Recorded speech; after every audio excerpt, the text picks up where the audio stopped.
டேய் போ இங்க உட்கார்ற வாடா உட்காருன்னு சொல்றல உட்கார அங்க போய் உட்காரு. எங்கண்ணா போறாங்க வானா உட்கார ஒரு நிமிஷத்துல முடிச்சிடலாம் வானா. ஏய் நீ உட்கார் ஒண்ணும் இல்ல காய்ஸ், ஒரே சின்ன விஷயம் அவ்வளவுதான். இப்ப டீம்ல என்ன பேட்டிங் இன்சார்ஜா போட்டாங்க. ஓகேவா, அந்த ரெஸ்பான்ஸ் நான் ஃபுல்லா எடுத்துக்கலாம்னு முடிவு பண்ணிட்டேன். என்ன சொல்றேன்னா இப்ப நான் பேட்டிங் யார் இறக்குறோம் அவங்க போய் விளையாடுங்கன்னு சொல்றேன். ஓகேவா, நீங்களா போய் பேட் எடுத்துக்கிட்டு போயிடாதீங்க. நான் உங்களை தப்பு சொல்ல, நீங்க டீமை ஜெயிக்க வைக்கணும்னு நீங்களா ஆசை இருக்கு, அது எனக்கு தெரியுது. ஆனா அது நான் சொல்றேன்.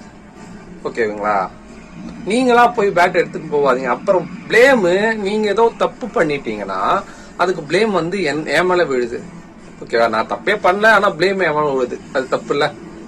அதனால சொல்றேன், நீங்க சஜஷன் கொடுங்க. இப்ப நான் ஒருத்தர் இறக்குறேன்னா அவரோட ஒரு சிறந்த பிளேயர் இருக்காரு அப்படின்னு நீங்க சஜஷன் கொடுங்க. அது கரெக்டா இருந்ததுன்னா நானே அவங்கள இறக்கி விடுறேன். இதுல நான் ஹிட்லர் பெரிய ஆள்லாம் நான் சொல்ல வரல. இப்ப ரெஸ்பான்சிபிள் எடுத்துக்கிறேன், ஆனா அதுக்கேற்ற மாதிரி பண்ணணும்ல, அதனால நான் சொல்றேன், வேற ஒண்ணுமே கிடையாது. ஓகேங்களா, ஓகே, அவ்வளவுதான்.